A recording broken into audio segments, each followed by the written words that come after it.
Hello guys आज गोटे video କରିବା ପାଇଁ ଯାଉଛି ଯେଉଁ ଭଉଣୀ ପାଇଁ ଆନ୍ଦୋଳନ ହେଉଛି ସେ ଭଉଣୀ ନିମନ୍ତେ କିଛି କରିବା ପାଇଁ ଚାହେଁ ଆଉ ଅନେକ ଦିନରୁ ସେ ଆନ୍ଦୋଳନ ଚାଲିଛି ଆଉ ଆପଣ ବି ନ୍ୟୁଜ୍ରେ ଦେଖିପାରୁଥିବେ ସେ ଦିନରେ ଯେଉଁ କଲେଜରେ ଯାହା ଘଟଣା ଘଟିଛି ନ୍ୟାୟ ପାଇଁ ବୋଲି କଂଗ୍ରେସ ଦଳ ଆଜି ବନ୍ଦ ଡାକରା ଦେଇଛନ୍ତି।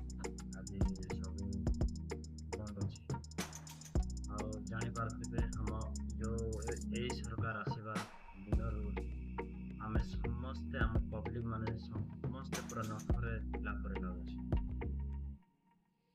ମାନେ କେଉଁ ଝିଅ ବି କି କେଉଁ ମଣିଷ ବି ସେଫ୍ ବି ରହିପାରୁନଥାନ୍ତି।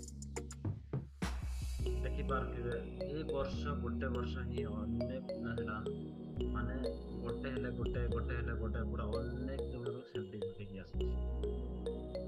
ଆପଣମାନେ ଜାଣିପାରୁଥିବେ ନ୍ୟୁଜ୍ମାନଙ୍କୁ ବି ଦେଖିପାରୁଥିବେ ଆଉ ସେମିତି ସେ ସୌମ୍ୟାଶ୍ରୀ ଭଉଣୀଙ୍କୁ ଯେପରି ଆମେ ସପୋର୍ଟ କରିବା ତାଙ୍କୁ ନ୍ୟାୟ ଦେବା ପାଇଁ ଆଉ ଆମେ ସପୋର୍ଟ କରିବା ଏତିକି କାହିଁକି ନା ଆମେ ଯେଉଁ ଭିଡ଼ିଓ ଯାକ କରୁଛୁ ସେ ଭିଡ଼ିଓ ଦ୍ୱାରା ଆମେ ସପୋର୍ଟ କରିବା ତାଙ୍କରକୁ ଯେପରି ସେ ସୌମ୍ୟାଶ୍ରୀ ଭଉଣୀ ଯେପରି ତାଙ୍କ ନ୍ୟାୟ ମିଳୁ ଆଉ ତାଙ୍କ ଆତ୍ମାକୁ ଶାନ୍ତି ମିଳୁ ସେଥିପାଇଁ ମୁଁ ଭିଡ଼ିଓ ଗୋଟେ କରିବା ପାଇଁ ହେଲି।